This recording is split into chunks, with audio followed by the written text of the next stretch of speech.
বাংলাদেশের প্রাণ এবং প্রকৃতি রক্ষার জন্য যে পদক্ষেপটি আমাদের নেওয়া উচিত সেটি নিতে আমরা পিছপা হব না। বিএনপির এখন যে ফ্ল্যাগশিপ প্রোগ্রামগুলো রয়েছে সেখানে আমরা চেষ্টা করেছি কোনো মেগা প্রজেক্ট না নেবার জন্য, কিন্তু পদ্মা ব্যারেজ একটি মেগা প্রজেক্ট। এই যে একটা বিপরীতধর্মী প্রজেক্ট আমরা নিলাম, সেটার একটা বড় কারণ রয়েছে। কারণ সেই সময় আমাদের এখনকার মাননীয় প্রধানমন্ত্রী তিনি বলেছিলেন যে আমার প্রধান যে প্রায়োরিটি সেটা হচ্ছে মানুষের জীবন রক্ষা করা এবং জীবনের সাথে সম্পর্কযুক্ত যে প্রকৃতি সেই প্রকৃতিকেও রক্ষা করতে হবে। অর্থাৎ কোনো মেগা প্রজেক্ট যদি আমাদের নিতে হয় যেটা আমাদের জনগণের জন্য এবং আমাদের দেশের জন্য খুবই প্রয়োজনীয়, অপ্রয়োজনীয় কোনো মেগা প্রজেক্ট না, কিন্তু যেটা খুবই প্রয়োজনীয় এবং আমাদের সার্ভাইভালের জন্য আমাদের এটা দরকারি, সেই মেগা প্রজেক্ট আমরা নিব। এবং যে কারণে আপনারা খেয়াল করবেন যে আমাদের যে একটি মেগা প্রজেক্ট রয়েছে আমাদের এই ইলেকশন ম্যানিফেস্টোর মধ্যে, সেটা কিন্তু আমাদের এই পদ্মা ব্যারেজ। এখন পদ্মা সংক্রান্ত এবং আমাদের অভিন্ন যে নদীগুলো রয়েছে সেই নদীগুলোর পানি বন্টন নিয়ে যে সমস্যা, সেই সমস্যা নিয়ে আমার কাছে মনে হয় এখানে যারা রয়েছেন তারা সবাই জানেন। বিশেষ করে যারা নদীর কূলের মানুষ, উত্তরবঙ্গের যারা মানুষ এখানে রয়েছেন তারাও জানেন যে কিভাবে ডেজার্টিফিকেশন বাংলাদেশে হয়েছে।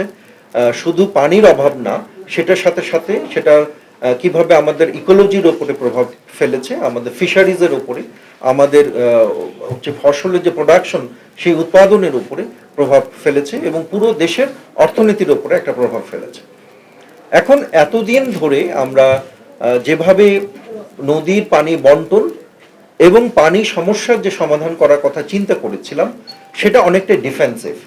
আমরা চেয়েছিলাম আমাদের প্রতিবেশী যে দেশ, সেই দেশের সাথে যে কোনোভাবে হোক এই সমস্যাটার সমাধান করতে, এবং একটা ডিফেন্সিভ একটা অ্যাটিটিউড আমাদের মধ্যে ছিল। কিন্তু আমরা এই পদ্মা ব্যারেজ তৈরি যে ঘোষণা এবং সেটার কার্যক্রম শুরু করার মাধ্যমে এটা আমরা স্পষ্টভাবে জানিয়ে দিতে চাই যে বাংলাদেশের যে পররাষ্ট্রনীতি সেই পররাষ্ট্রনীতি কিন্তু আর নতজানের পররাষ্ট্রনীতি হবে না।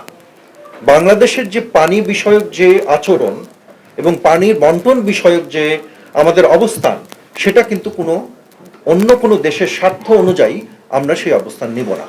আমাদের প্রধান যে প্রায়োরিটি এবং প্রধান যে বিষয়টি আমরা সবচেয়ে বেশি গুরুত্ব দিই সেটি হচ্ছে বাংলাদেশের জনগণ, বাংলাদেশের প্রাণ এবং প্রকৃতি রক্ষার জন্য যে পদক্ষেপটি আমাদের নেওয়া উচিত সেটি নিতে আমরা পিছপা হব না। এবং সেটার একটা বড় উদাহরণ হচ্ছে পদ্মা ব্যারেজের অতি দ্রুত আমরা পদ্মা ব্যারেজের যে এই পদক্ষেপটি এই সরকার নিয়েছে সেটি একটি উদাহরণ বলে আমি মনে করি। কারণ এতদিন ধরে আমরা বায়োলেটারালি আমরা চেষ্টা করেছি যে ইন্ডিয়াকে যে কোনোভাবে একটা আলোচনার মধ্যে দিয়ে পানি শেয়ার নিশ্চিত করতে, কিন্তু আমাদের দিক থেকেও যে একটা অবস্থান নেওয়া যায়।